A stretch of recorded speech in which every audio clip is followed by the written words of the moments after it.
sebagai tuan rumah? Oh iya, udah dengar. Ya, Udah. Kita mendapat kabar semalam ada breaking news bahwasanya Piala Dunia U20 dibatalkan untuk digelar di Indonesia. tanggapannya gimana Bang? Ya, aku sih kecewa banget ya kak. Maksudnya kan itu kan tim U20 udah lama berlatih juga, terus kita kan belum pernah ya kalau nggak salah jadi tuan rumah event sebesar Piala Dunia ini. Ya, kita sebagai anak bangsa yang tahu bahwasanya sepak bola adalah olahraga yang paling difavoritkan di Indonesia, tentu cukup sedih ya kalau mendengar Indonesia batal menjadi tuan rumah, karena ini sudah membutuhkan persiapan yang cukup lama, sekitar 2 atau 3 tahun, dan masyarakat Indonesia cukup optimis dengan pagelaran ini. Setidaknya selain membangkitkan dari segi ekonomi, ini juga bisa membangkitkan dari daya semangat para pemain timnas kita, ya, timnas muda terutama, agar bisa lebih baik di masa yang akan datang.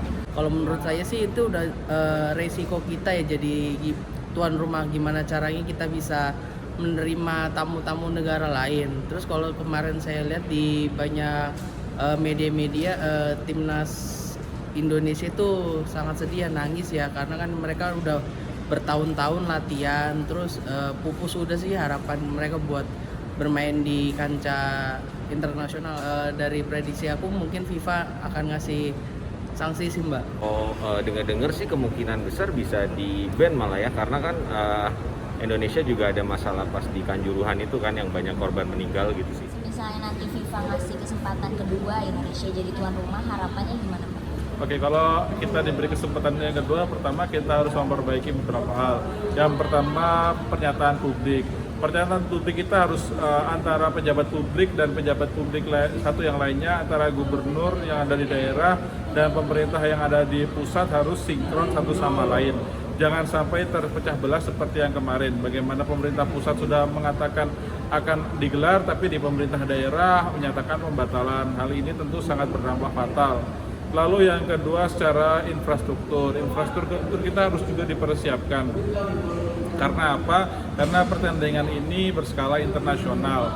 Lalu yang ketiga, dari segi keamanan. Kemarin dari pemberitaan disebut bahwa FIFA mencoret Indonesia karena faktor keamanan pasca tragedi Kanjuruhan. Setelah tragedi Kanjuruhan, kita harus memeriksa faktor keamanan di Indonesia dalam mengamankan proses pertandingan sepak bola. Semoga hal ini bisa menjadi evaluasi kita bersama. Oke, kira-kira masa depan sepak bola Indonesia itu seperti apa sih? Menurut Abang?